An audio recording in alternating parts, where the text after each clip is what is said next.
Recently हम लोग गए थे जयपुर। 21 जून था माइट भी, तो 21 जून यानी कि उस टाइम पे बहुत गर्मी हो रही थी। पानी गिर नहीं रहा था प्रॉपरली, उमस हो रही थी, बहुत ही अजीब गर्मी होती है वो ही थी। तो आप अपने अकॉर्डिंग समझ लें कि आपको जून में जाना चाहिए या नहीं जाना चाहिए।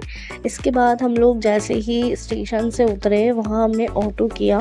हमें जाना था सबसे पहले गढ़ गणेश मंदिर है जयपुर में, बहुत ही फेमस है, प्रसिद्ध है। तो रेलवे स्टेशन से वहाँ तक का किराया समझ लीजिए 120 या 150 रुपये तक का होगा ऑटो से अगर आप जाते हैं तो वहाँ के जो ऑटो वाले हैं वहाँ वो लोग आपको डबल किराया बताएंगे कि आपको 300 रुपये लेंगे, 250 रुपये लेंगे।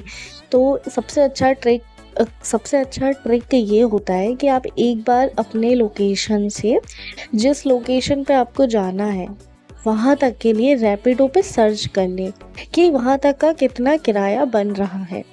अब वो जो किराया बन रहा है उसमें से आप 20-50 रुपये ऑटो वाले को एक्स्ट्रा भी दे देंगे तो भी चलेगा, लेकिन ऑटो वाले आपको उससे डबल किराया बताते हैं।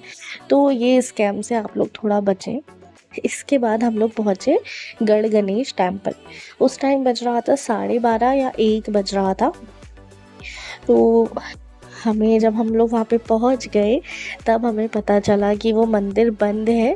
और यहाँ पे बहुत से मंदिर ऐसे हैं जो 12 बजे के बाद बंद हो जाते हैं। बाकी हम लोगों ने वो मंदिर फिर बाहर से ही देख लिया, क्योंकि वो थोड़ा सा चढ़ाई थी, पहाड़ी टाइप का था।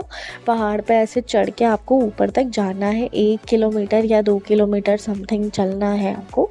तो फिर हम लोग, अगर मंदिर बंद था तो फिर हम कोई सेंस ही नहीं था ऊपर तक जाने का, इसलिए हम लोग फिर नहीं गए वहाँ पे। फिर हमने ऑटो किया। मोती डूंगरी करके एक गणेश जी है वहाँ पे, आप लोग देखेंगे। तो यहाँ पे क्या होता है, जैसे कि कोई भी अपना नए व्हीकल्स लेते हैं, 4 व्हीलर्स बहुत ज़्यादा थे वहाँ पे, तो वहाँ पे जाके गणेश जी से ही स्टार्ट करते हैं वो अपना व्हीकल। उनकी पूजा करवाते हैं चाबी दे के। गणेश जी के जो भी पंडित जी होते हैं उनको चाबी दे देते हैं और वो पूजा करके दे देते हैं आपको वापस वो चाबी। उसके बाद वो जो मंदिर था वो भी बहुत अनोखा मंदिर है, बहुत ही अच्छा मंदिर था। फिर इसके बाद टाइम तो इतना हमारे पास था नहीं, क्योंकि उसी दिन की हमारी 6:30 बजे की ट्रेन थी, इसलिए फिर वहाँ से हम लोग गए मार्केट। फिर हमने वहाँ पे बड़ा चौपड़ करके है, बड़ा चौपड़, वहाँ पे हमने घूमा। साड़ी का अलग एक पूरा पोर्शन था, ज्वेलर्स का अलग पोर्शन था और बहुत सारी चीज़ें वहाँ पे थी। चूड़ा मिल रहा था, चूड़ियों के अलग पोर्शन था। तो अच्छा, मार्केट बहुत ही बड़ा है, पर मार्केट में भी वो लोग बाहर के लोगों को देख के अपने जो रेट्स हैं वो कुछ अलग ही बताते हैं। तो बहुत ही कम ऐसे लोग होते हैं जो हाँ सही में आपको सही रेट्स बताएं, बहुत ही कम ऐसे लोग होते हैं। तो बस ऐसा ही हुआ। फिर हमने कुछ चीज़ें खरीदी वहाँ से।